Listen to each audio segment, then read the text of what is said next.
আমি আল্লাহ দুনিয়ার জমিনে যে কোরআন পাঠাইলাম, ও মায়ের নবী, আমি আল্লাহ যে কোরআন পাঠাইছি, এই কোরআনের হেফাজত করা জিম্মা আমি আল্লাহ যেমন নিজেই নিয়েছি। এক রাষ্ট্রের মধ্যে এক হিন্দু ডাক দিয়ে বলেন, মুসলমানদের জন্য কোনো কিতাব দুনিয়ার জমিনের মধ্যে রাখা হবে না। মুসলমানদের নাকি একটা কিতাব আছে আল কোরআন, এই কোরআনকে দুনিয়ার জমিনে রাখা হবে না।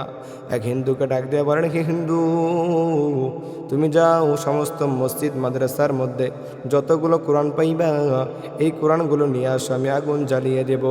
এই কোরআনগুলো নিয়ে আসো, আমি আগুন দিয়ে পুরো সারখার করে দেব। এমন করে যখন বললেন, এক হিন্দু যখন মসজিদের মধ্যে যায়, যাওয়ার পর কোরআনগুলো যখন একে একে করে আনতেই থাকে এবং এক রাস্তার মাঝখানে যখন জড়ো করতেই থাকে, এক পর্যায়ে সমস্ত কোরআনকে যখন একখানে করলেন, একখানে করার পর এক মুসলমান উনি ডাক দিয়ে বলেন, ও হিন্দুরা, তোমরা কেন মুসলমানদের কিতাবকে তোমরা একখানে করেছো? তোমরা কি করতে চাও? তখন হিন্দু ডাক দিয়ে বলেন, আমরা মুসলমানদের সমস্ত কিতাবকে আগুন দিয়ে পুরো সারকার করে দেব।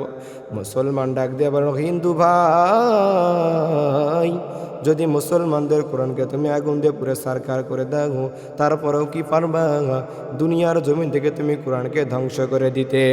এমন করে যখন বললেন, এইটা বলার পর ডাক দিয়ে বলেন, হিন্দু ডাক দিয়ে বলেন, মুসলমান, আমি অবশ্যই কোরআনকে দুনিয়ার জমিন থেকে আমি ধ্বংস করে দেব। এমন করে বলার পরে হিন্দু যখন এমন করে বললেন, মুসলমান ডাক দিয়ে বলেন, আপনি কেমন করে ধ্বংস করে দিবেন? বাংলার জমিনের মধ্যে অনেকে তো কোরআনের হাফেজ আছে, যাদের সিনার মধ্যে কোরআন,